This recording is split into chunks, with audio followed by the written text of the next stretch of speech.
So everyone, let's kickstart today's research forum, specifically for young scholars, next generation scholars within VREF's program, Mobility and Access in African Cities, and colleagues in other areas as well.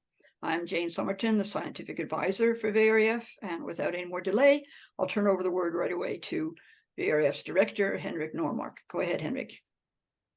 Thank you, Jane. Hello, everybody. I see people still coming in, but let's get going. So as Jane said, I'm director of the Volvo Research and Educational Foundations, VREF, and I'm so happy to welcome you all to this research forum. It's a next generation research forum. Just wanted to say just a few words about that before we start. We have a long tradition at VREF to support what we call next generation scholars. Sometimes it's called young researchers, or there are different definitions, but let's just say it's the next generation. We have always felt that next generation is important for us to acknowledge and support. So for example, we have been offering study visit grants for many years, and with the MAC program, the Mobility and Access in African Cities, we also decided to gear up and do some more work in order to support the next generation scholars. So this is one of the instruments is the communities of learning. So we have the series of research forums, and we have the ambition to sort of establish a community of next generation scholars.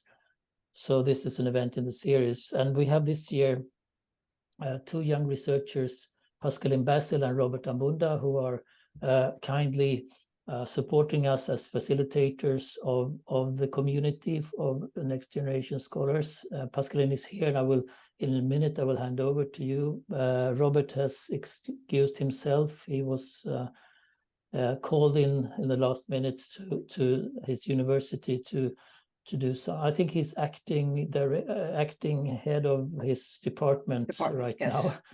now. So that was he had to do things, so he excused himself.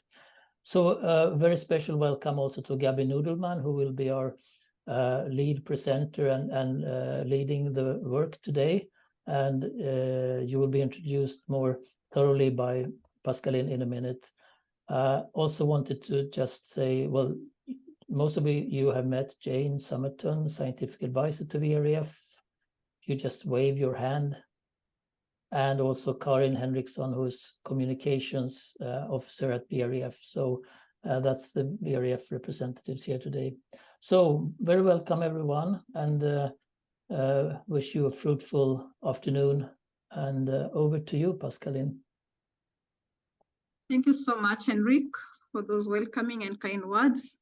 Thank you so much, Jen and Karin, for the support that you've given us.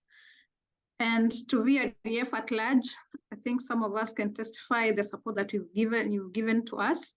And allow me at this moment, once again, introduce myself, Pascaline Basil from the University of Nairobi, IDS, Institute for Development Studies. My co-resource person, Robert Ambunda, like Henrik has mentioned, is not able to be with us this afternoon. He sends his apology and is with us. And allow me to also give a brief of where we are as next-gen community. So since the first quarter of the year, I think around March, we had our very first presentation, what we call VREF MAC NextGen Community. We had the first session where we had Sylvia talk about the state of urban knowledge production in Africa. And that was followed in June by a presentation by Mark, teaching us how to publish. And today we are talking about how to best communicate our research findings. And who are the next gens? Next gens are early career researchers, PhD students, advanced master students working on mobility and access in sub-Saharan Africa. And we are doing this more for capacity building, networking, collaborating, mentorship, both peer-to-peer, and also sharing our science. And soon in November 29th, I think I'm right, we'll be having a session where we'll be sharing our science.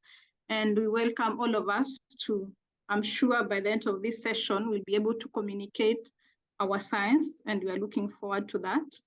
And we really appreciate VREF for the support that we've gotten so far as VREF NextGens. Some of us have been able to attend Mobilize, Bogota, Paris, Dublin. I'm sure Kigali is coming soon, and I'm happy to see some of us, if not most of us, in the forum. And we really appreciate the support that is being given by VREF at large. Allow me to introduce today's presenter, who is Gabi.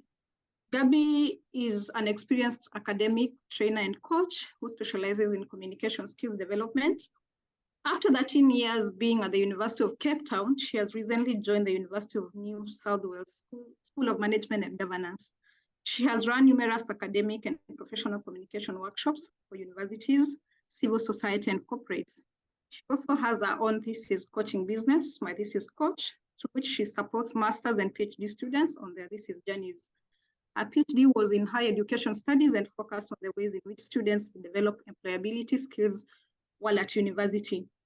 And at this moment, let me make reference to one famous quote by Abraham Lincoln, where if you are given 6 hours to chop down a tree or to cut down a tree, one will spend 4 hours sharpening the axe to cut down the tree, and the rest of the 2 hours will be used now to break down the tree. I think you can use that to put into context why we are where we are. And at this moment, Gabi, you are welcome to make your presentation. Welcome, Gabi. Oh, thank you. Thank you for that awesome introduction, everybody. Let me go ahead and share my slides. There I am. Is everybody seeing what needs to be seen? Yeah, okay, thank you. And I'm just gonna, no, I don't want to give away all my secrets here. I just would love to open the chat, so I've got that there so that I can have a look at that as we're going. So thank you. Communicating your research, reaching diverse audiences with impact. That's what we are here to do today. And we're going to do so in many ways. We don't have a huge amount of time, but we've got a lovely focused time that we can share together, that we can grow together, that we can learn together, and so on. As you heard from that introduction, I am originally from Cape Town. This is, I know Pascaline, you're in Cape Town at the moment, and I can see in the introductions in the chat, thank you, other people, if you're seeing where you're from, I'm seeing a few other Cape Townians there. And so I moved from this beautiful view, right? Table Mountains, sunsets, beautiful reflections, but don't worry, I didn't go anywhere too bad. I've moved to this beautiful view. So I'm at the University of New South Wales now in Sydney. So you all, I imagine most of you are in the middle of your day, right? It's 9:15 here in Sydney. And yeah, I really like it here. I'm having a fantastic, we've only been in Sydney for 6 months now, but we're settling in really nicely and we're getting to know the surroundings, and it is starting to feel like home. But I miss this. I miss my people. I miss my scholars. I miss this area of focus. So when I had the opportunity to run this workshop, I was just so excited to be here, and I can't wait for the next couple of hours with you here today. So the first thing, just to explain who I am, I don't know if you are like me, but I've been to so many of these Zoom presentations recently, various people speaking. I go to all these online academic conferences, and I put on the video, I tune in and I put on the Zoom link and I have that going, and then I do 10 other things while the Zoom link is going. So I tidy my office. I've been known to paint my nails, to be perfectly honest. Have a good cup of coffee. I do that. So you might be used to those kinds of workshops. We will not be doing that today. Today is going to be about interacting, sharing, learning from each other, and hopefully leaving here in, I guess, what's the time now? So we've got an hour and 45 minutes, hopefully leaving here in an hour and 45 minutes with just a couple of new tools and tricks when it comes to being able to communicate our research effectively. And I'm going to ask you right at the end to share with me what is one thing that's come out from you from that work, from today's workshop. And I can't wait to see the different things that people take out from our session together. So please, I have the chat open. Please share with me. We're going to use some other tools as well to get some sharing and some conversations done. I love that sort of interaction. So if you want to quickly pop a question in the chat, or you want to share something in your experience that you've done, please go ahead and do that.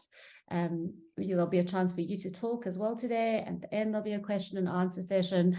I just think it's so much nicer to learn not only from one person saying words at you through a screen, but through actually participating and interacting, particularly when the presentation is about how to present, right? You got to do some presenting yourself and some sharing. So that's where we're going to be going today. So what I thought I would do, just as a way to get a sense of where we all are, for me as the facilitator today, but also for you as people who are here with a whole lot of new colleagues who you may or you may not know, just to get a sense of what's happening in the space. What I would love you to do is head over to this URL. So it's menti.com, and it's going to ask you for a code. So you're going to pop that code in. And then, so you can do this on your phone if you want to, or on another screen or on your device. So it's going to ask you to do that. And then I think I've given 5 or 6 questions there just about your presentation experience. Hi, Rosalie. Just about your presentation experience and how you feel about different parts. So if you could go ahead and do that for me, I'll give you just a couple of seconds, and then I'm going to switch from this screen to another screen so that we can all get a sense of where we are as a cohort today. Has everybody got that code? Hold on, you know what I can do is I can paste it into the chat. It'll be super easy, right? All right.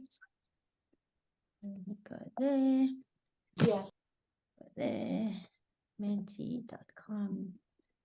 Code is that right? Fantastic. Yes. Whoever is casting there, would you mind muting just so that we can hear each other? I'm going to do that, and then I'm going to do that. Mute. All right. Let's see what we got here.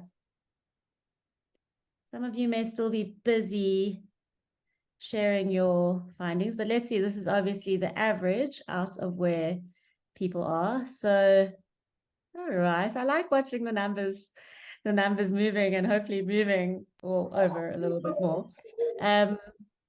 Okay. I enjoy presenting.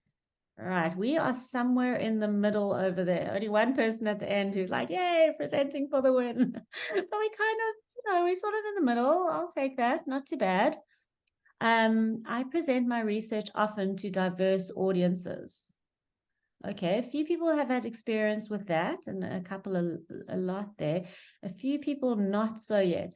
It always makes me laugh. I used to, at the University of Cape Town, I used to teach in the engineering faculty. Some of you will be familiar with it. And I used to teach all the engineering students. And part of what I had to teach them was how to present, right? And every year a student would be like, Gabby, I did this degree so I wouldn't have to stand up and present in front of people. And I know as researchers, we can often get, I shouldn't speak for you, I know for myself as a researcher, I often get quite comfortable behind my computer in my writing clothes, just me and my laptop and doing the typing. And I don't always put myself out there and make those opportunities to talk to diverse audiences. But hopefully today we'll share some experiences of why that's something so valuable. All right, let's have a look. I feel confident delivering a presentation about my research. All right, we're on a 2.8 there. Interesting. I have attended formal presentation training before. Okay, that's interesting, right? Because I feel about this, when it comes to these academic skills development, whether it's writing skills or whether it's presentation skills, it's really interesting how much of it is just assumed that we will learn somewhere along the way, like it'll just be picked up. But that's not always the case, right? So we have to really struggle to get that. So for those of you who haven't been on a sort of training before, I hope that this sets you up really successfully for what's to come. Good presenters are born, not made. Lovely. Okay, interesting. And I love that this is a little bit lower because it's showing we've got all the scope to make ourselves into the awesome presenters that we want to be. And online presentations draw on a new presentation skill set. 4.1, yeah, I agree with that. And today we're going to spend some time talking particularly about when we do virtual presentations, what we can do in order to enhance the effect of those, the positive effect of that, because as we were saying, as we were letting participants in today to the workshop, it can feel very weird talking to the little light as I'm doing right now. It can feel like very strange. So we'll talk about some of that today. Okay, beautiful. Thank you for sharing. So that is who we are rolling with here today. So let's get back to my slides. There we are. I'm going to move all your heads out the way. Thank you. There we go. Right. So we are talking about being able to speak to diverse audiences and being able to communicate our research. So my question to you, and I'm going to ask some of you to pop little answers into the chat there, is why do you think it is so important for us as researchers to be able to present our research, to be able to communicate our research to different people? So I'd love to hear what you have to say. Let me see some answers popping up in the chat there. Why is it something that is important? And you can see while you are typing in your responses to that, you can see how I phrased the question. I haven't even given you an option of, is it important? Because I think the fact that you are here with me today, it shows that we can agree that it's really important to be able to talk about your research. So let's see. I'm waiting to see. Credibility. Oh, hello.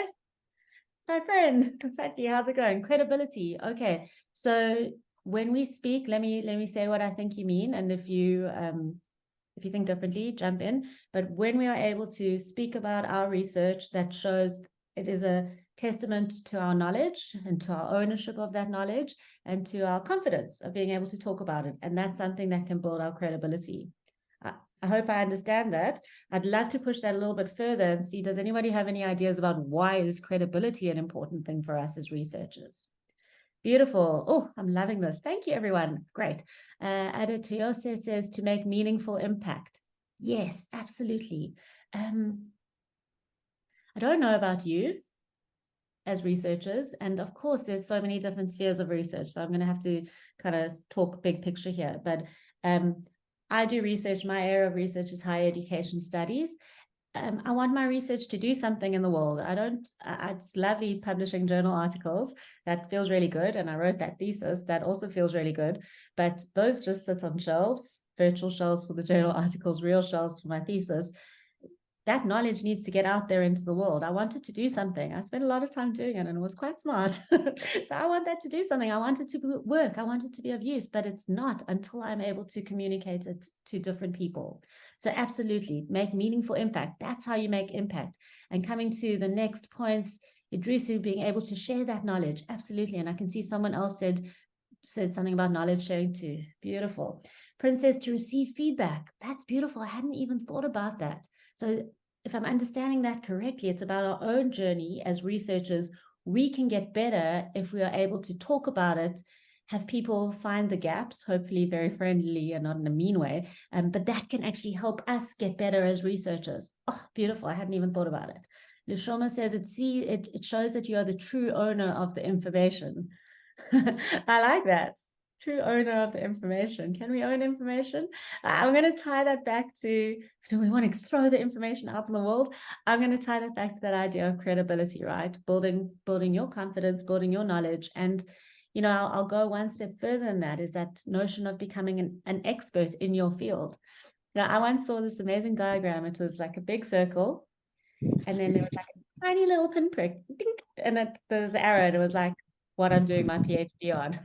So it's like there's all this knowledge, and as researchers, whether it's PhD, master's, PhD, whether we're writing papers, but we're always looking at very small things, and we have the opportunities to become an expert in our field, right? And that builds that credibility as well. We can become well known. That could become our thing, right? But only if we are able to communicate about it. If we can't share it, then we don't get an opportunity to do that building.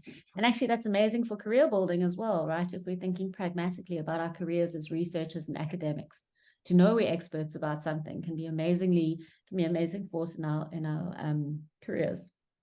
Okay, to transfer the new knowledge, beautiful. Wambui says to get feedback from peers and experts and validation that it can be interesting to others too. Lovely.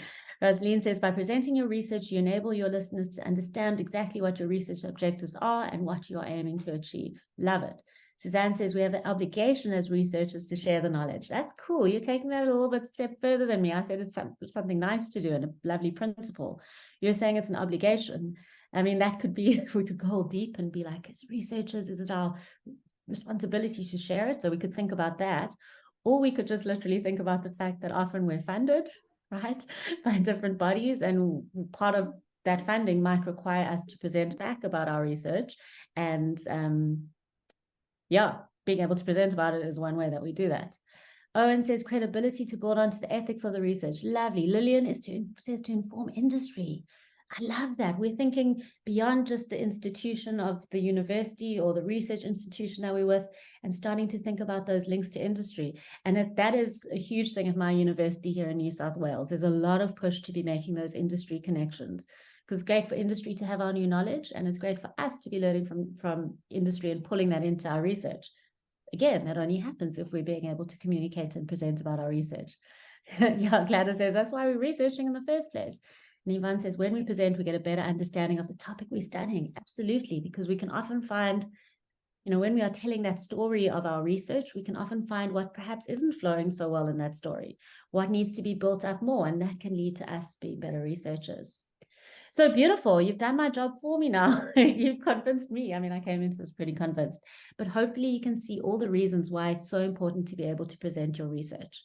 And I'll just say it again. I think as academics, we speak a particular kind of language, the language of academic writing. I suppose, we write a language, and there's this academic writing, or when we speak to our academic colleagues, we often use jargon. We talk about the literature. We throw in qualitative, quantitative, praxis, etymology, epistemology, ontology, theories. We talk with this language, right? Or we write with this language.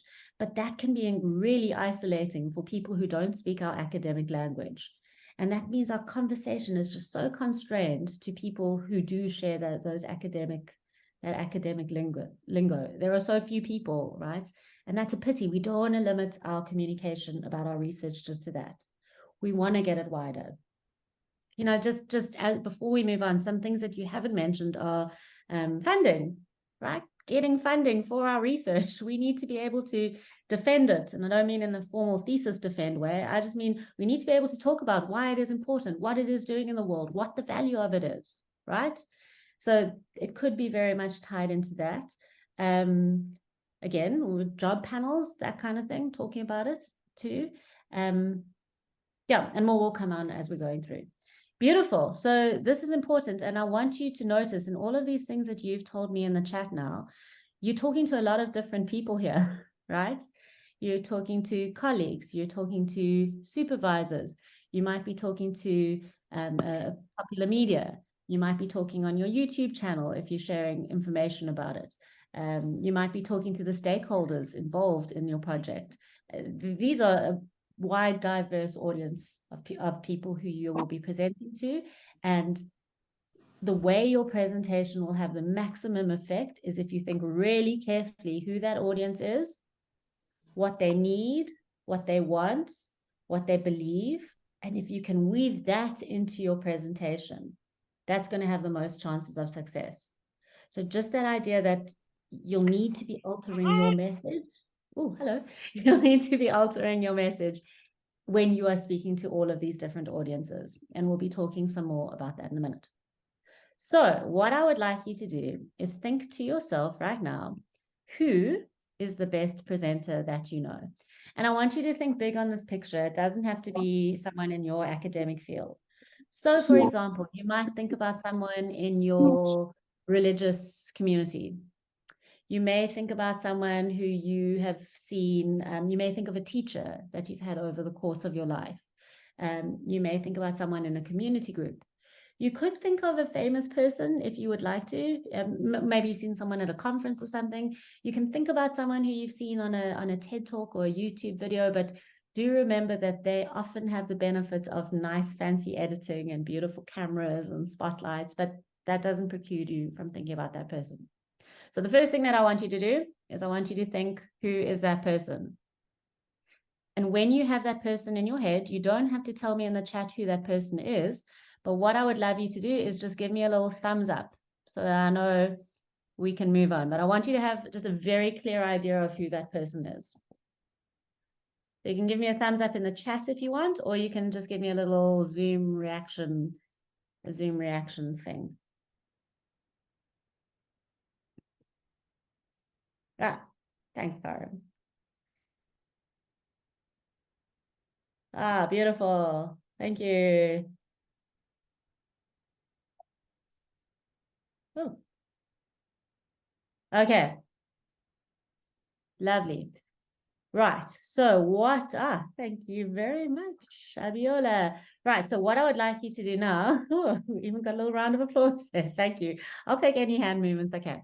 Okay. What I would like you to do now is I want you to think about that person and I want you to decide what actually is it about them that makes them so good, right? You have chosen them amongst all the people that you know.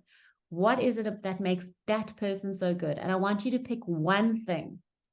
And I want you to see whether you can actually articulate that. What is that one thing that they do that is just so good? And then what I'm going to ask you to do is you can either use this QR code if you have a device around. So you're very welcome to that. If you don't have a device, you can just take this URL. So let me type it there for you in the chat. So it's https://rb.gy 0JD2W. Beautiful.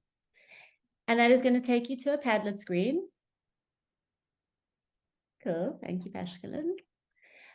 Once you're at the Padlet screen, so has everyone got that link? So I'm going to stop sharing that one. And I am going to screen go.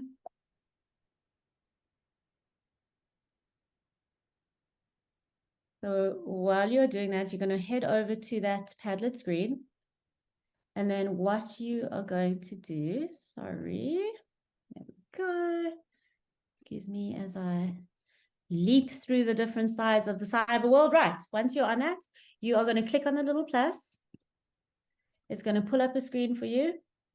Little thing, you can say body language, and then give me a little sense. The person does X and Y, and then you're going to press publish. You got it? So it's that little plus button. You're going to pull it up and share your little message with me and then publish it over there. You don't have to tell me who the person is. I mean, you can if you want, but I'm looking particularly for what is it that makes them so good? What do they do that is just so, so good? Beautiful. We got one already. If anyone is stuck or anyone is lost or anybody needs a link, give me a holler. Gabi, if you can repost the link. Absolutely. Sorry, that didn't do what I wanted it to do. There we go. It's in the chat.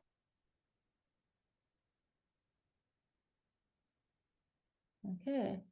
Lovely. Thank you, Mark. Hello. Colleagues. So you're going to click on it. You're going to click that little full thing. Oh, here we go. They were all hiding under that. So the best thing about Padlet is that you can move things around. Okay.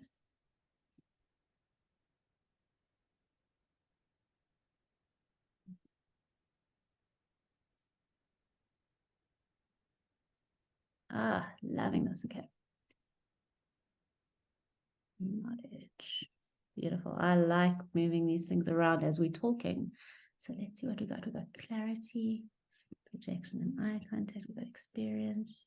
Very nice. Got eloquence. Good communication skills. Confidence, logic, and fluency. Okay, lovely. We're getting a lot of this fluency I'm seeing coming up.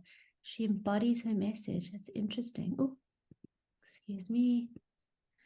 present so naturally, it comes easily. Okay, interesting.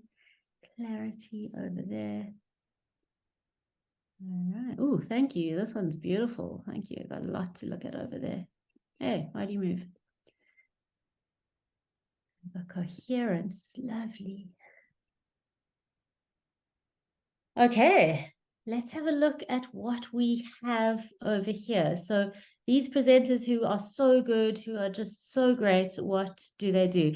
So you might have seen me smile when the first person put their thing up, because I think the first person said subject matter knowledge, and this person has now said the knowledge of the topic as well. And that is so important. But I have to tell you, as a presentation coach, I sometimes forget. Like I get so excited about how we present and our style and our skills that I forget that actually what the most important thing is that people actually know how to speak. That people actually know their content, right? That's so fundamentally important. So thank you, the first person who was there to remind me that actually it's about knowing your stuff. And absolutely, that's so important. And then we had some other things here that had to do with sort of structuring the presentation. So I saw here clarity of thought and logical presentation of ideas. Absolutely. I had somewhere here, I saw there was fluency, which I can't find. Oh, there we go. A person is very fluent. So seeing over here that idea of, so we got on the person, these presenters who we really like are the ones who are very knowledgeable and know their stuff. Fundamentally, that's a given. And then once they do that, it's about thinking, how do they structure that in such a way that the message comes out logically and fluently? Beautiful, thank you. Then I'm seeing a lot of stuff. Oh, sorry, and coherence would link to that as well. Then I'm seeing stuff here around eye contact, being able to speak in a calm, measured way, not rushing, good tempo. Illustrations are good. So I'm seeing things here about voice, about eye contact, about being able to engage the audience, being able to make that connection. I love this point about simplicity. I think that's a really, there's another content one. I think that is a really lovely point, because I always say to people when they're presenting, an audience, okay, obviously it depends who you're presenting to. So let's assume you're not talking to a group of your disciplinary peers who understand all the sort of very theoretical, technical stuff you're talking about. Other than those people, other audiences who you're speaking to are never going to be frustrated because they can understand you too well. No one's ever crossed because your point was made too clearly. That is always a good thing. And I'm getting that here out of this idea of simplicity too. It spoke to in a comprehensive manner, the warmth. I love these things. I've seen here warmth and passion. I'm seeing here humor. So just that idea of people, and somebody else said they embodied their, can't find it now. Someone said something. Oh, there we go. She embodies her message. I don't know about you. Presenters that I love the best are the ones who, when they are presenting, whatever they're talking about, I feel like I can see a little bit of who they are. And it doesn't mean they have to tell me their life story and everything that's happened to them that day and what they had for breakfast. It's not that. It's just that sense of getting a tiny sense of who the human is behind the words that are being said to me. Because that's the thing that helps me make connection. That's the thing that holds my attention. And that's the thing that's going to make me more likely to act in response to their presentation, right? Humans, we are drawn to other human beings. What totally doesn't work for me, and I'm sure you've had this experience, is when a presenter stands up, they've got their conference presentation written out, they hold it in front of them, and then they read the words to us, and then they sit down and it's done. Because I don't know who the person is, right? They've just said the words at me. There isn't that connection. And I love that in what a couple of you have said here is about that human connection. It's the humanness in the presenter. I don't know about you, but I don't mind a little here and a little here, or stumble over words or getting a bit lost. I don't care about that in a presenter. I want a connection. I want to see authenticity. I want to see reality. That's what attracts me. And I bet when people listen to your research, no matter if it's very theoretical or technical, if they can see your passion and your interest behind it, they will be more willing to get behind your research too. So beautiful. Thank you for sharing all of these things. And I hope quite a few resonated with you. And we will come back to these today as we are going through our content. So what I would love you to do now, see, I told you were going to be very active, right? No rest for the wicked. What I would love you to do now is very quickly grab a pen or open a little file on your computer. And I'm going to give you 3 minutes to finish off these 5 sentences, each of you to do this on your own. So the first sentence is, my research is about there. Second, the problem I'm trying to solve is something. It's important I solve this because one interesting thing I've discovered is something, and I hope one day my research will. And when I was writing that one, I was thinking if I was doing my PhD and I came to do this, I think the end of that sentence would be, I hope one day my research will be over. So don't say that. What is the impact that you would like your research to actually have one day? So jot that down. No one's going to read it, but we're going to come back to working with it later. So I'm going to put myself on mute for 3 minutes. Open a folder, get a piece of paper, and finish these 5 sentences for me. I'm putting myself on mute for 3 minutes while you do that. If I can find the mute button, which I can't.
Take another 30 or so seconds just to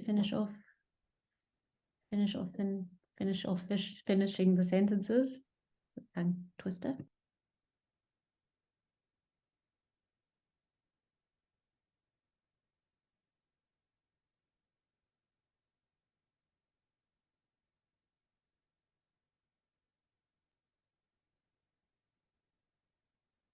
Okay. Beautiful. Thank you. All right. So hang on to that somewhere. We are going to come back to this a little bit later. And let's do a bit of a deep dive into these things that you shared with me that we spoke about on the Padlet. And let's look if we can draw out a couple more of these things that we perhaps skimmed over or that we shared over there. So who is this person? You may be asking. When I talk about presenting, and there's just so much to be said about how to effectively share your research and things that you can use in your presentation style to be effective. But I sort of took all of those, and because I'm an academic, I had to systematically analyze them and group them together as one does with coded qualitative content. And I came up with 3 ways that we can use to focus on different aspects of presenting. So the first has to do with head things. So there I'm thinking about intellectual choices that we make around what to include, what not to include, and how to structure our content. So we're talking there about the head stuff. Then we have our hand stuff. When we talk about hands, I'm talking there about the physical aspects of presentations. And you already picked up some of those briefly on the Padlet, and we're going to talk a bit more about those in a minute. And finally, I think the hard stuff, because we'll talk more about this in a minute, but I really don't think presenting is easy. And there's a lot of feelings that go along with that. I think especially, I will say, especially when we are talking about our research.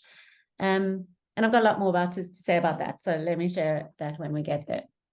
So when I'm talking about the head stuff and I'm talking about the intellectual things, I'm thinking there about audience and purpose. So before we start thinking how we are going to communicate our research, thinking, who am I talking to and what am I wanting out of this presentation, right? So that's thinking about our audience and purpose. Once we know that, we can start to think, all right, well, what do I know? And then you can't say everything you know because your audience doesn't want you to. Everyone is busy, right? They want you to really carefully select what to include and what not to include. So there's that brainstorming and selecting. And then there's thinking, how do I structure that? How do I build in that coherence and make sense of that?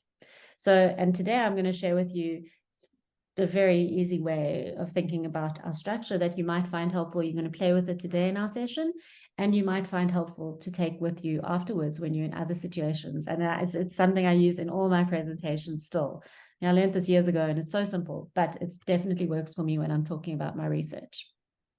So, first of all, this idea of thinking about your audience. Who are you presenting to? So, in our work as researchers, we may find ourselves speaking to such a wide variety of audiences. You know, you may be speaking to a group of venerable academics. You may be speaking to people out on sites, you know, out on the field from different kinds of backgrounds. You may be speaking to people in the lab interested in the sciencey side of things. Heck, you may even find yourself talking to your nieces and nephews, young grade school classmates about the thing that you're researching. And those are just 4 audiences of so many more. And in the beginning, we spoke about who are the different kinds of people you may be speaking to your research about. No, you may be speaking about your research too. Words, Gabi. So you got to know before you're presenting, who is my audience? And you want to zone in as much as you can into what do they want to know?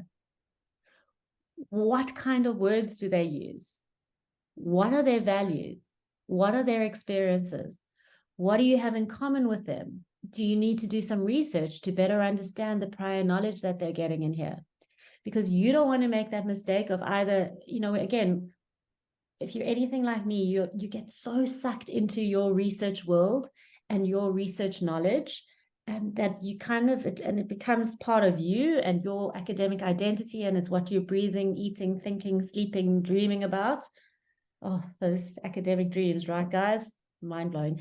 But you can forget when you are doing that, it's very easy to forget that not everybody around you is doing that, right? So when you are presenting your audience when you're presenting your research to different audiences, you really want to stop, think, who are these people?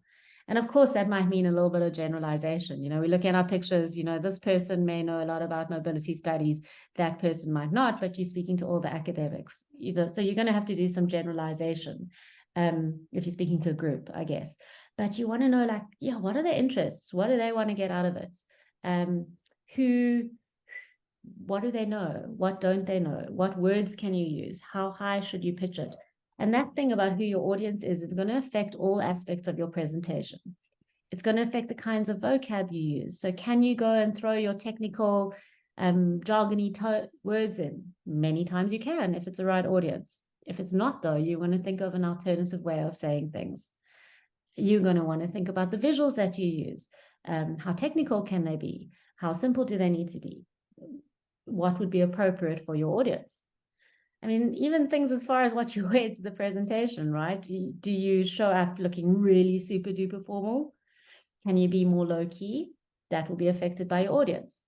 The manner that you adopt, the content that you choose to include, your body language when you're with an audience, the examples that you work in to your presentation, that's at the bottom of my screen, the depth that you're able to go into in terms of your content, the technology that you use, the tone that you adopt in your presentation, and so much more is going to be completely affected by your audience.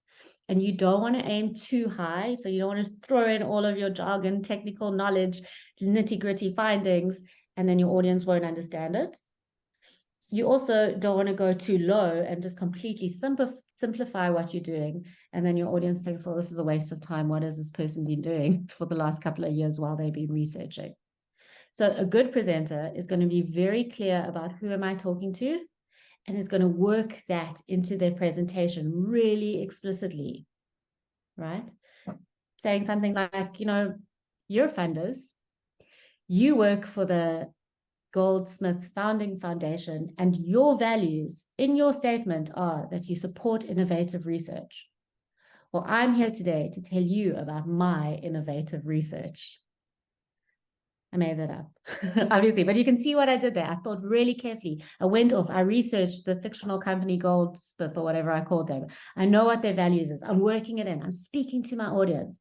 That immediately is going to have more than an effect than just standing up and reading a generic presentation.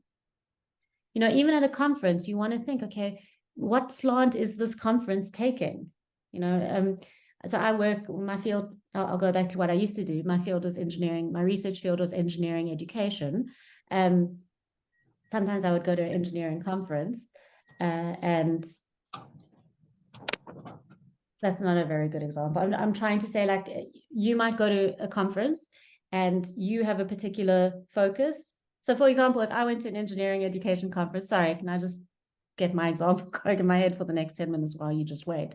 If I went to an engineering conference and I found out that everybody there wasn't an engineering expert, which is my field, they were pure engineers, I would have to go back a couple of steps and maybe to tell them actually, well, what is engineering education? Why is it important? What kind of a field is it? Before I dived into talking about the material, because I can't assume that knowledge, right? And the same thing might happen to you when you're at different events talking about your research. Perhaps there's a slightly different disciplinary focus. Or if you're speaking in an international forum, that country may be facing different challenges, and you can work that into your presentation. But doing that work beforehand is something that's really valuable. So that's in terms of audience, but I will also talk about in terms of impact, right? Impact means that you are achieving something with your presentation. And again, that something could be varied. It could be you're trying to get a promotion. It could be that you're trying to get stakeholders on board. It could be that you're talking to participants and convincing them to be part of your presentation.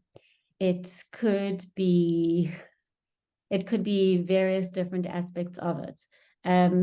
But you want to make sure that you are articulating that very clearly to your audience so that they know exactly what you are wanting to get out of that presentation. You can't assume that they will know. So what about, hello everyone, I'm Gabi, and I'm here today to convince you to become participants on my research study. And in today's presentation, I'm going to tell you exactly what that looks like. So you're not hiding it, you're not shy about it, you're being really, really clear. So audience and purpose, super important. Next up, once you know that, you got to do a brainstorm of everything you know. So you maybe know all of these different things. And that's great. Just throw it down. Don't limit yourself. Don't think, oh, I've only got 5 minutes. I can only say a little bit of stuff. Just do that moment of sort of free thinking. And then once you've done that, well, then you can start to think, how do I structure it? So maybe you decide you group things together like in this way. Or maybe you decide you group things together like in that way. Or maybe you decide, actually, you know what? I don't need those other things. I'm just going to do that. That's fine. But you can only start grouping it once you know what the sum is of that you want to talk about.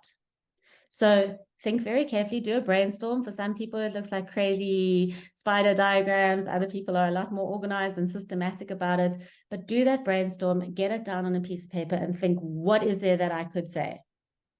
And then start thinking, what can I leave out? Is there anything else I need to pull in there? And then you can start thinking about how you structure it. So when we are thinking about structure, remember that we are wanting to tell a story. Good presenters follow that very clear outline of beginning, middle, and end. Like I said, it's not surprising. The structure is not surprising. So we've got our introductions, right? In that introduction, you want to grab your audience. You want to get them on your side. You want to hold them. For me, there's nothing worse than somebody who starts a presentation and says, Hello, my name is Gabi Nudelman, and I'm here today to talk about why engineering education is something that's really important. Blah, blah, blah, blah, blah, blah.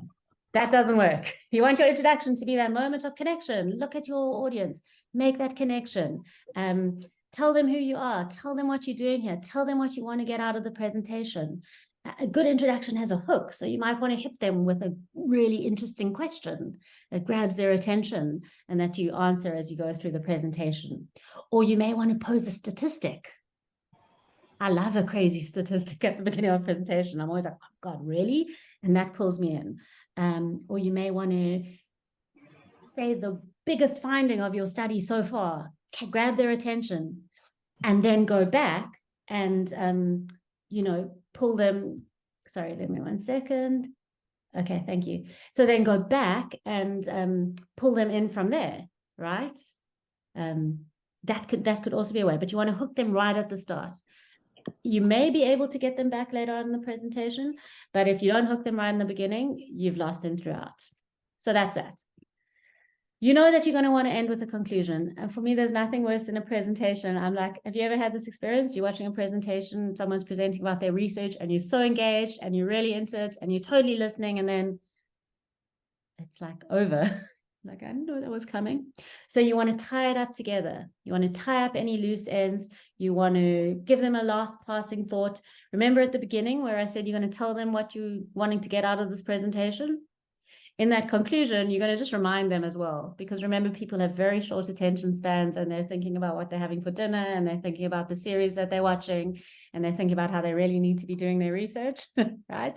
So you want to, again, at the end, I always say that thing, you got to start off by telling them what you're going to say, and then you got to say it, and then at the end, you got to remind them what you said.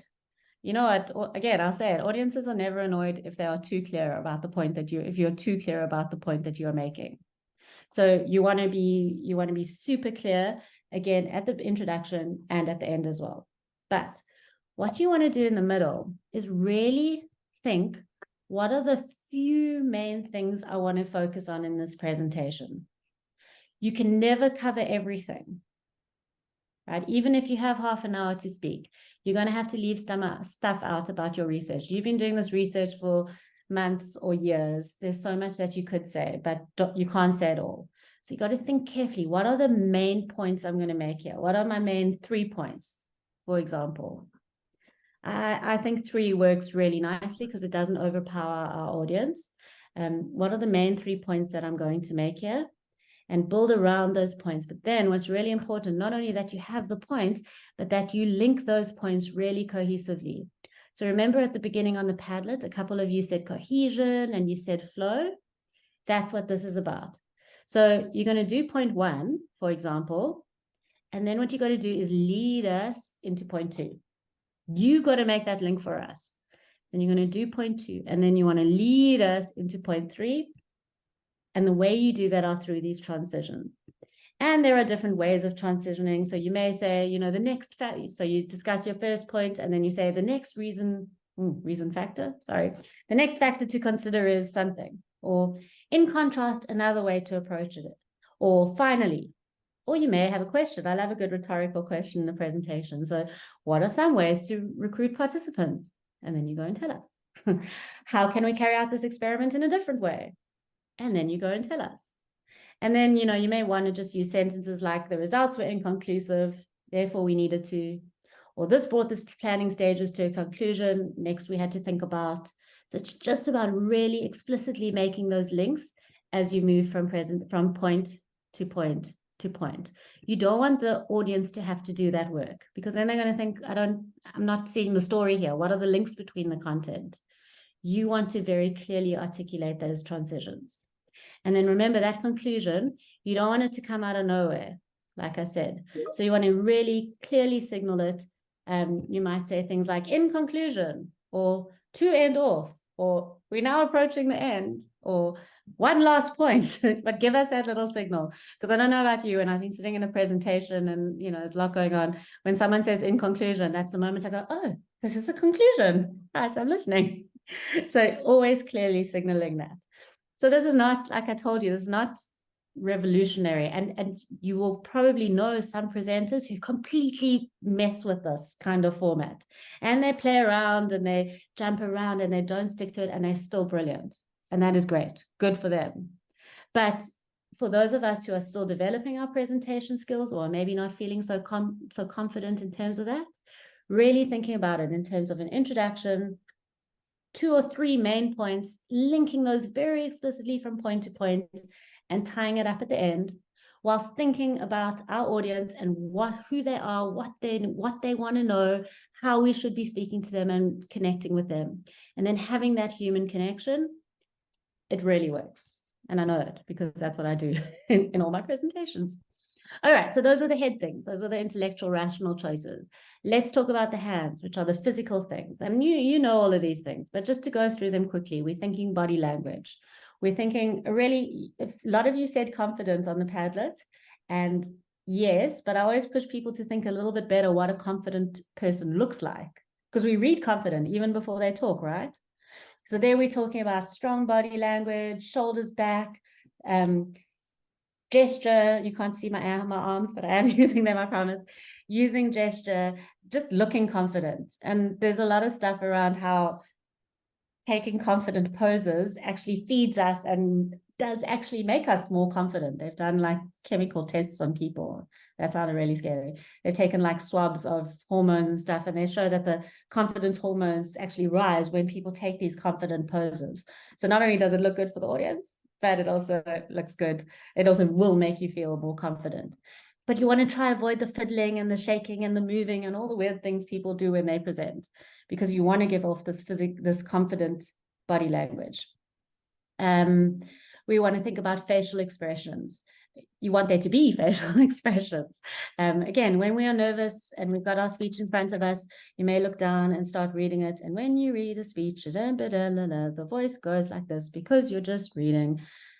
Doesn't work. We want it to be as much naturalness as it can be. So eye contact, facial expressions, and then of course thinking about things like voice, making sure that you're loud enough. Look, presenting our research happens in different spaces. It's not always standing up in a hall in front of a lot of people. It may just be in a meeting on a table, sitting around the table talking to people about your research. But these things are still important. Someone said on that Padlet, this person embodies what they're talking about. And you want to embody your research too. And how you do that is by being an advocate for your research, right? By being the person who is there talking about it. And that comes out in your body language and your facial expression, and making sure that you're not too fast, not too slow, that you're audible. And that the audience is able to hear what you're saying. So what about the hard stuff? This is very good stuff coming, but we may need to stop in the next 7 minutes or so, please. And then thanks for the shout out. We'll be ready to roll by then. So hard stuff, the nerves of presentations. So on the scales at the beginning of the session, I asked you if you're confident around presenting. That was quite a low number, and it is very scary to present. You can feel very exposed, lots of eyes on you. There's no filter, right? In my writing, there's filters. I get to go over the draft and go over it again and clear it up. That doesn't necessarily happen in real life when you're actually presenting. So how do we get rid of the scary presentation nerves? I mean, there are a few things to think about. The first thing is that audiences want you to be good, not in a pressured way, but they've given their time to be there to listen to you. They want to learn from you. So that's actually quite a positive vibe. They're not there waiting for you to fail. They're wanting you to be good. To me, that always makes me feel a little bit better. Okay, now you come to my crazy things that go on in Gabi's head, but I just always say to myself, I get so nervous, guys, when I present. I don't know if you'll believe me. Oh my God, before conferences, I'm so nervous. But I just always remind myself the time is going to pass. If my conference presentation is tomorrow at 12 o'clock is going to come and it's going to pass, and then it'll be 12:30 and it'll be over. So that's one of the mindsets that I use. And the final one is like, just to remember, this presentation may be a very big thing in your life, or this engagement around your research, but other people have got so many other things going on in their lives, right? That I said, you're a bit player in other people's movies. They're doing 100 other things. So for you, if you lose your way and you stumble and you don't do as well, it might just like eat you alive, because we're academics, so we impossibly harsh on ourselves and feel imposter syndrome anyway. but those people are going to move on because they're doing 100,000 other things. And I will just say presenting gets easier every time you do it. So if you haven't done it, it may feel totally counterintuitive, but give yourself that challenge and start putting yourself in situations where you are talking about it, because then it does get easier, even though it feels terrible to do. Before we move on, I want to just talk a little bit about online presentations, because it's a genre that we're all working in nowadays. So I just thought I'd share some pointers around that. So the first thing that I will say is that eye contact, I think, is very important. What often happens in online presentations is people think they're going to be really smart and they're going to put their presentations on the words on the screen, and then they're just going to read the screen and the audience won't know because they're looking at the camera. But what inevitably happens is that then the presentation starts to look like that. And can you see, if I was doing this whole presentation like this, you wouldn't feel connected to me because I'm not looking at you. Whereas now, hopefully, I'm looking into your very soul. Okay, no, that's a bit dramatic. But always wanting, this is the online version of eye contact, is looking into that little camera. The same thing eye contact does in real life. So that's one thing to think about. You want to try and get your camera up to eye level. I mean, these are just little hacks, right? But if your camera is very low, then you end up presenting like that. So I'm like doing some things. If it's very high, you end up presenting like that, and you see a lot of nostril. It all looks unnatural and uncomfortable. So keep it on eye level. That looks like it creates that experience of talking face to face. You might need to lift your computer up. I've done it with my computer on the laundry basket, on top of a chair. I've done all the beautiful vibes before I got my computer stand. You might need some creative moving, but if it's an important presentation, it'll be worth it. You want to make sure that you have expression in your voice. You need to do as much as you can to get that connection. And again, if you're just reading or reciting words, it'll get lost and people get so distracted. Like, are any of you, I don't know, cutting your nails right now? Because I know I have an online presentation. So as the presenter, you got to do as much as you can to keep them with you in the space. What else do we know? Facial expression as well. You want to keep your visuals very, very simple. And you want to keep your visuals very, very clear. Making sure that whatever is on your screen, because people are watching you, I mean, hopefully you can see my slides aren't too wordy today. I particularly took them out so that it would be easy for you to look at me, and there's simple stuff for you to look at there. And you want to do the same thing, making sure there's that relationship. The last thing that I'll say is just a little hack. You want to have the light source behind your computer or your device. So at the moment, I actually have a ring light, because if I didn't have it, I would look like that. And that's not so cool. Doesn't that look better? So if it's an important presentation, make sure you've got your computer in front of a window, or that you've got a ring light there, because you can see that kind of difference as well in terms of the connection that you're able to make. Right. So here is what we are going to move on to doing now. We have some time now. And what I am going to ask you to do before we break out into rooms, so sorry, I'm messing with our very carefully time structured, but I'll sort it out at the end so the times will all balance. I'm going to give you a couple of minutes. Right at the beginning, I asked you to answer those research questions. So you've done some focused thinking about your research. But what I'm going to ask you to do is have an opportunity to practice the kinds of skills that we have covered so far today. Right? And what you are each going to do is a little teeny tiny mini 3-minute presentation, but not in front of everyone. In a minute, Karen's going to break you off into groups of 4. So it is very small, and it is 3 minutes, and it is very low stakes presentation. It doesn't matter what happens. It's just an opportunity to get you talking, because how can you learn about presenting your research without presenting your research? So I'm going to give you 5 minutes. Please forgive me for messing with the time, team. And then I'll ask Karen to send you off into your groups. But what you're going to do in those 5 minutes is map out a little teeny tiny 3-minute presentation. The presentation is going to be about your research, but I'm going to ask you to pick one of these audiences. So you can either present your research to a potential funder who is considering sponsoring your research for a year. So you may decide that's going to be your mini teeny tiny presentation. Or you may decide that you want to present to a popular media journalist who is interested in your project. So by popular media, I mean, it's not an academic journal. It's something that's, I was going to say normal people. That's a bit judgmental term, right? But not academic people, everyday civilians who are not in the trenches in universities or research. So just a popular media journalist who is interested in your project, or to a group of third-year students in your field who are choosing their undergraduate research projects, right? So what I would like you to do is decide who would you like to do this, who would you like to imagine that you are doing this presentation for? And remember, we spent time talking about how it's so important to tweak our presentation to our particular audience. And we do that by speaking to them directly, by speaking to their interests, by using the kind of language that would work for them and pull them in, right? So you're going to pick your audience. And then in those 5 minutes, while you are just jotting down some ideas, I'm going to leave this up there so that you are just seeing, can you make this structure work for you? And this is a 3-minute presentation you're doing, so it's not scary. But can you have an introduction with impact that pulls us in, hooks us, and draws our attention? What are the main two probably, because it's so short, what are the main 2 points that you will include about your research in this presentation to that person? How do you tie those together cohesively? And then finally, can you have a conclusion that really wraps it up properly, comprehensively, and leaves the audience feeling like they've seen a consolidated presentation, consolidated, cohesive presentation? Okay, so does that make sense, everybody? I'm gonna switch myself off for 5 minutes now. This is just a space for you to make notes. Please don't write out a speech. You don't have to do it in front of everybody. It's not scary at all. It's just an opportunity to get us talking.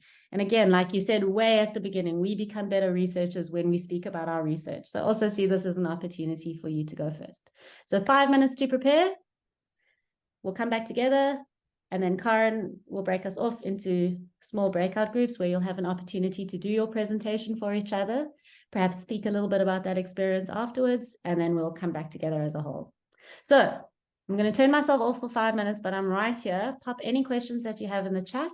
In these 5 minutes, you are mapping out your little 3-minute presentation that you're going to do about your research to your audience. Okay, So Gabi. much. Thank you.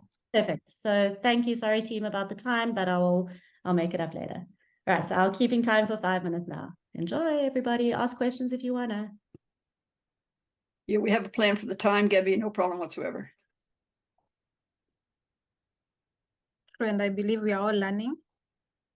Yeah. Yeah. You have a question in the chat there, Gabi?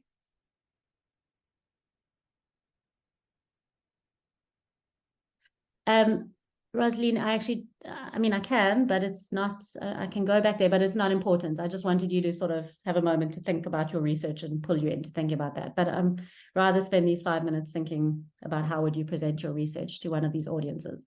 And let me go back so that you are seeing those audiences again.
Okay, beautiful, everybody. That was 5 minutes. That is not a long time to prepare for a presentation. Is this presentation going to win you the grant you've been waiting for all your life? Probably not. Ooh, there's my alarm going off. It doesn't have to. This is really just an opportunity to get us talking, to get us practicing, and to get you seeing, is the structure something that works for you? And can you effectively shape your message and also present your message in such a way that it really connects to the audience to which you're speaking? So in a minute, what is going to happen is that you are going to fly away into your groups, into the breakout rooms. There are 4 people in a room, so you're only going to be presenting to 3 people. Again, not scary, warm, kind, and loving and supportive is what we're going for here. People who are watching, what I want you to be thinking while you're watching is, number one, when you're watching someone, what are the things that they do that work really well? So can you see a strategy that they use, or a technique, or something that pulls your interest in? And I know some of you are in areas where it doesn't allow for switching cameras on, and that's okay if you can't. But if you can, that'll be really nice, because that'll help with that sort of connection too. But if you can't, that's fine. But what is it that they do? Is it something in terms of the structure? Is it something in terms of pulling you in at the beginning? Is it something in terms of making it relevant? You know, what is it? So that's the first thing you're watching for. And the second thing that you're watching for is, how does the presenter target their audience? So if they're talking to the third-year students, what do they do in their presentation that speaks directly to that audience? Or if they're speaking to the funders, what do they do that really speaks to those funders? So those are the 2 questions that we're going to debrief when we come back together. So when you're watching, you're also having a chance to, those are the things that I want you to think about. So you'll be in your groups for 20 minutes. There are 4 of you. There's a 3-minute presentation, give or take. When you get to the end of it, maybe have a little conversation at the end in terms of what is it that you saw in your group, and you can have a moment to just debrief around these 2 questions, particularly in terms of what you saw, and also hopefully meeting some new colleagues along the way, which works well too. So that's me for now. I'm going to stop my sharing, and I'm going to give over to Karen, who's going to zoom you off into Zoom world and your groups. Karen, we might want to mention that it'd be nice if one person in the group could be a rapporteur in case the opportunity comes up in the final discussion. Exactly. Thanks, Jen, for that. So, Karin, over to you. Yeah. I wish you a great breakout session. Enjoy. See you all later. Have fun. Okay.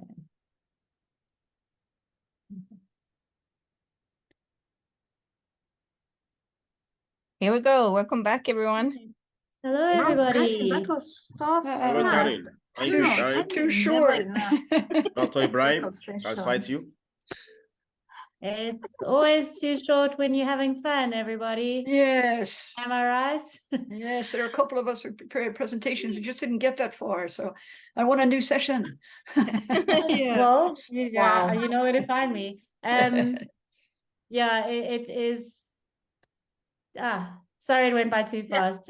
We need Yeah, to it carry was on. too But fast. hopefully, I hope you had a taste. I hope you had a taste of it. And I hope, I just always think in presenting, there's so much to be learned from not only doing it, which is important, but also seeing what other people do, getting a sense of different styles and thinking, oh, that I might want to do that myself. Or, you know, oh, I really loved the way they did that. So what I would love you to do, we don't have a whole lot of time, but I would love to get snippets from the groups about what they saw. So, you know what, actually, let me pop that down and let me just I'd love to take a couple of comments on each of my questions. So if you remember, my first question was, what worked really well in the presentations that you watched? So do maybe 3 people want to share with me what they saw and something that they saw that just worked very well in the presentations that they watched? And you know what, why don't you just pop on your microphone and talk to me? Sure. Yeah. Feel free to come in if you are ready. Yeah, you can put up a hand or just switch on your microphone and maybe just hearing 3 people. This is Nyango Haika from the Technical University of Kenya in Nairobi, Kenya. I was in my group with Pascaline Adetoyese and Wamboi Karaoke. And one presentation that came out really nice was the presentation by Wamboi whom was targeting funding to highlight the paratransit challenges in the global south. She did it perfectly well with facing the audience nicely, and she was very clear, bringing out the challenges that for example, lack of dignity that the transit users are subjected to when they are using this mode of transportation. Thank you. It was clear, to the point, and very brief. Thank you. Thank you. You've said such beautiful things there, and I will just say the words that came out for me. You said clear a number of times, and you said brief as well. And I think it's just such a good reminder for us to just remember, again, we want to get to the point, and getting to the point might mean leaving out a lot of the fluff. And that's okay, because we're thinking about the audience and we're thinking about the purpose. And if we can do that in a clear, brief way, beautiful, so effective. So thank you so much for that feedback. Beautiful, and well done to And I was forgetting something. She started by engaging the audience, asking them on their experience, so that she caught their attention. Thank you. Thank you. Brilliant example of a fantastic way to hook your audience. Thank you. Lovely. I'd love to hear from some more people. Let's hear some more. What worked really well? Okay, I'm here. Hello, Ibrahim. Yeah, I'm Ibrahim Abdulaziz from the Lagos State University. I have Clara that presented in my group. She had a very good understanding of the work, because the work is a master's work. So she has a very good understanding of the work, and then also had a very captivating presentation. We really learn from the work. The work is about electronic EV. Transition to EV in Kenya, and really carry all of us along. We really enjoyed it, and then I believe because the work is master's degree work, so she has a full understanding. So it followed that forces: content, clarity, and other two C's. So I think it's a very good one. Thank you. Thank you so much, and I'm just so nicely reminded about how we can put forward our knowledge briefly. You only heard her for 3 minutes, but you're saying that she had really good knowledge of her topic, which really goes to show that it is possible to be impactful and clear quickly. And I don't only mean that about the time, but I guess I'm just thinking about so many academic presentations I've seen where people just talk and talk and talk and talk and talk. Whereas look at those 3-minute presentations, which really convinced you that she's knowledgeable, and it just goes to show what's possible. Lovely. Let me hear more. I'm loving this so much. I kind of wish I could have split into 7 and gone to all the groups. Who else will share with us? Something that worked very nicely in the presentations that they watched. Samuel, could I Who is next, encourage please? you? Okay. Okay. Hi, Susan. Hey, Susan. Yes, I was with Sedu, Jen, Yvonne, and Rashid. Unfortunately, some of our group members could not connect very well. They had some challenges, but I'll talk about Sedu, who did his presentation. I think what worked very well with his presentation, he was able to, within those 3 minutes, it actually took just the 3 minutes, give us a context about the proposal he has on the impact of COVID-19 on transport, and then he's able to do it in a very coherent way and tying everything together. And he also able to identify the gap very clearly. And he was making this presentation to a fund, and I thought, if I was a fund, I get what the problem he's trying to solve. And as a funder, you want to know that because you want to know what is the bigger picture that you're contributing to, not just this person, but what is the issue that you will be contributing to improving. So it sounds like that was a very clever way to make that link directly to that particular audience. Thank you so much. So that was 3 of you, and I can just imagine that so many of you more of you have nice things to say and about each other's presentations, not just nice, but like critically analyzing positive aspects of other people's presentations. My second question that I'd asked you was, how did the presenter target their audience? So what I would love you to do, we're not going to do that. I wanted to share a few more ideas with you for the last 10 minutes, but what I would love you to do, if while I'm talking, you can jot a couple of the things that you may have seen about what did the presenter do to direct their presentation directly to their audience. And so if you could jot those down in the chat while I'm talking, then we can come back to have a look at those by the time when I get to the end. So it's a second question. How did the presenter target their audience? How did they make their presentation specific for their audience? And we'll look at those in the end.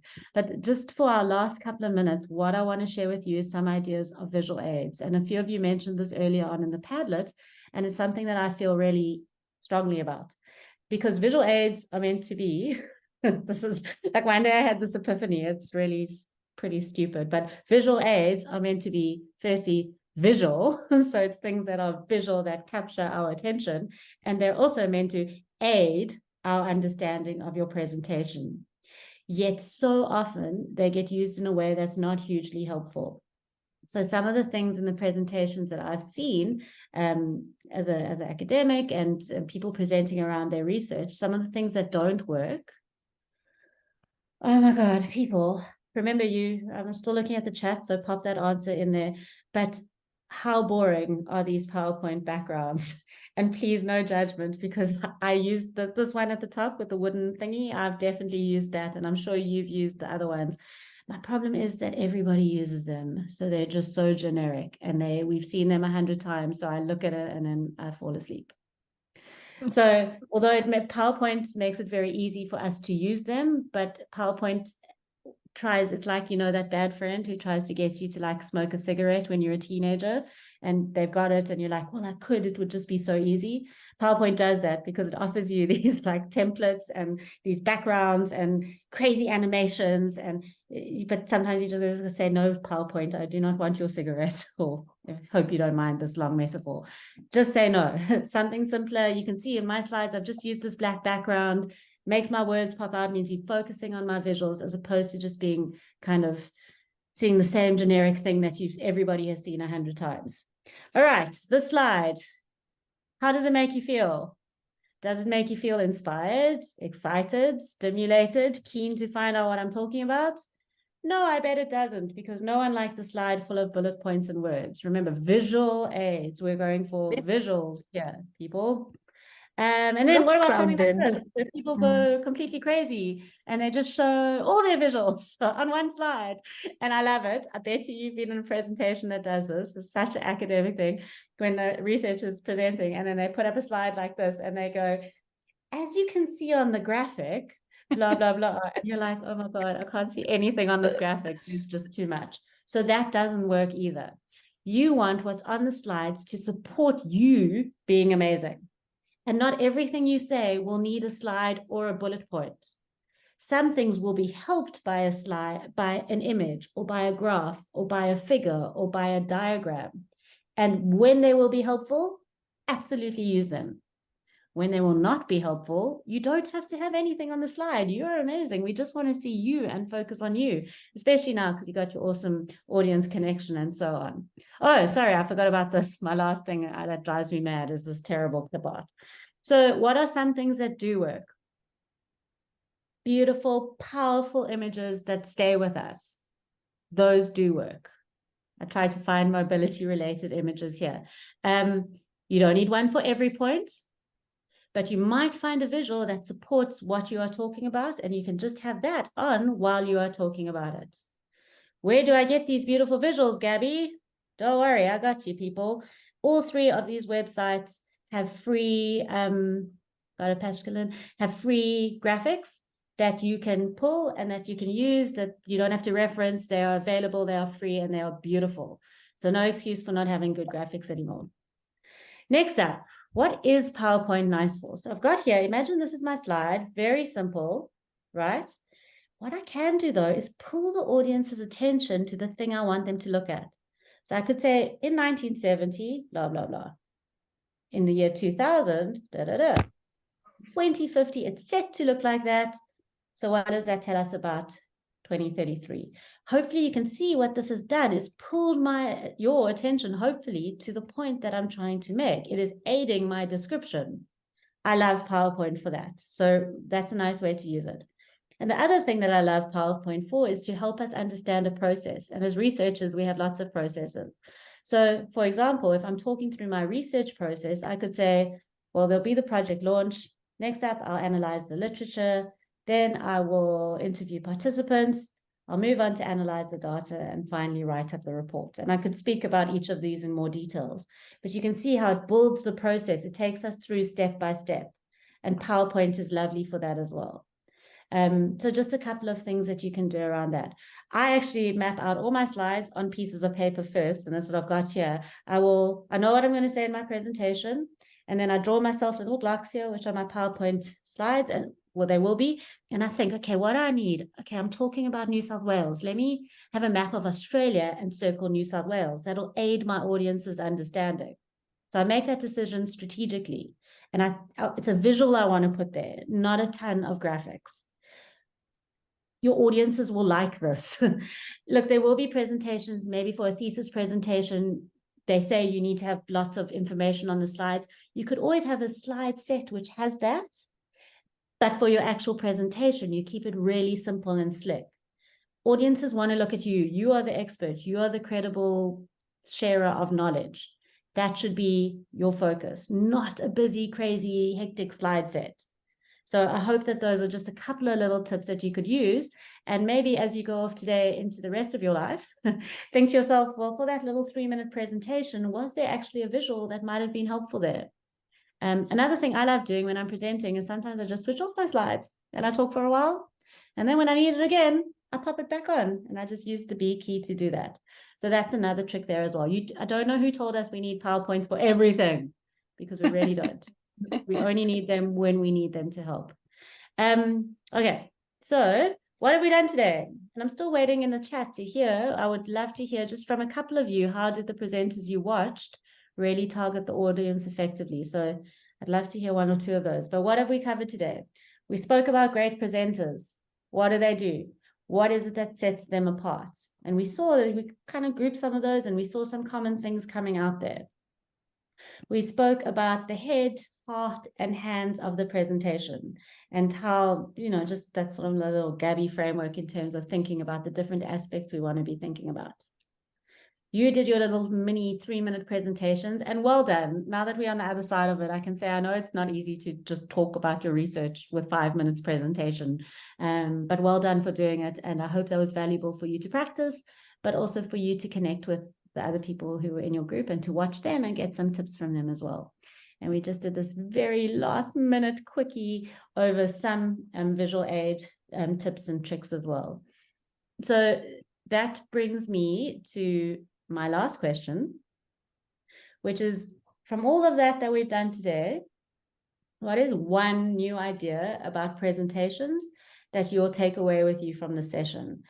You all live very busy lives. I'm sure you have 100 things going on at this very moment, and I'm so grateful for your being with me for the last 2 hours. But what I would love to know as we're wrapping up today, what is one new idea about presentations that you are going to take away with you? So if you can pop that in the chat during the tie-up and bringing it together today, that would be really fantastic. So that is the end of my content, and I think I'm out of time. So let me hand over to Ashlyn. Thank you so much, Gabi. I think this is one of the presentations. Time is never enough.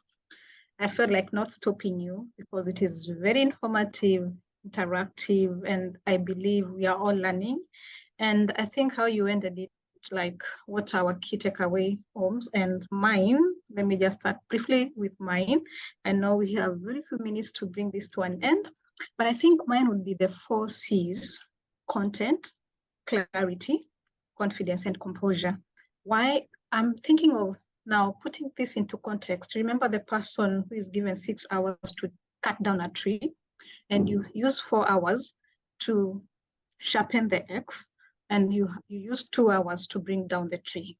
So this reminds me of the journey that we take, putting our research work together, 3 years, 4 years, depending on your level. And now you have a very short time to communicate, to publish your work, to put your findings together and communicate. So I believe we've all picked something. Even we can practice this in our upcoming, seminars, conferences, and all that. So thank you so much. And I believe we've all learned.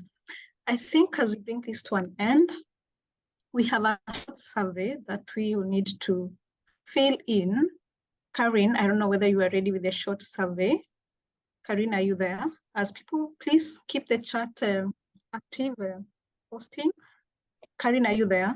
Yes, I will now share a link in the chat with 3 short questions that we would love for you to answer. So you just follow the link.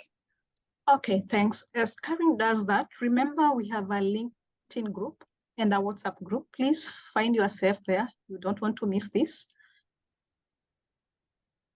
Second, we have, this has come to an end. They're working as a mode of transport call. This has been closed. We also have the Africa Research Program. I don't think that we have more time to put this together. I'm sure some people are working on this. The deadline is coming soon, I think next week on Monday. And again, I'm sure we've learned quite a lot to talk about, to share our research. On 29th of November this year, we'll be convening again as NextGens, where we'll be communicating our science. So I believe we've learned a few tips here and there, and we can apply this in our next forum. So thank you so much. I'm sure, Karin, we are still, I don't know whether people are filling in the survey. And I think at this moment, I can request everybody to turn on their camera. Jen, please. Yes, that's exactly right. Thanks very much, Pascaline, for guiding us through this, Karin as well, and Gabi for a wonderful and very inspiring presentation yourself. I think you did all the things you talked about, you did them right. So that was fun. And it's great if everyone can turn on their cameras. And as Pascaline said, we are really excited about building this new community of NextGen scholars and mobility and access. So please join us, as Pascaline said, the 29th of November, and pass the word on to your colleagues. Why don't we conclude with a shared applause to everyone who participated. Thank you so much. Henrik, do you want to add anything to this? No, not really. I enjoyed it. Very good. Thank you all for coming. Maybe we should just mention there's also a MAC research forum on the 11th of October, Yes. Which is not just for the next generation, but for anybody who is interested. That's on safety and exclusion. It's a longer title, but I noted in my calendar it's on safety and exclusion. So in case you haven't already got the invitation to it, please just send an email to Karin and she will share the invitation with you. And you can also find all the information on vref.se. Yes. In the event calendar where we have the MAC research forums. Thank you so much. And all our past sessions are also available. The recordings are available. We're also going to share the recording of today, including the presentation. Sorry, Samuel. Thank you for muting. Please repeat, Pascaline, that would be great. Sorry, so I'm saying we have recordings of the past 2 sessions and now including this one. So we can, those ones are available. Karin, you can help us access this. And again, we're also going to share the presentation from Gabi. Yes. So stay tuned and stay in touch. Exactly. I will send this out to you. And please join us in these various research forums. It's a great way to find out what's going on with your colleagues, to share your own ideas and perspectives, as just generally feel like you're part of the community. So we urge you, please be active. Bye-bye. Thank you. Thank you so much. Karin, I don't know whether you took a good photo of all of us. We have 1 more minute or 2 more minutes for that. We don't want to miss these memories. Let's do another one. Turn on the cameras. Yeah, let's put it on. Oh, this looks great.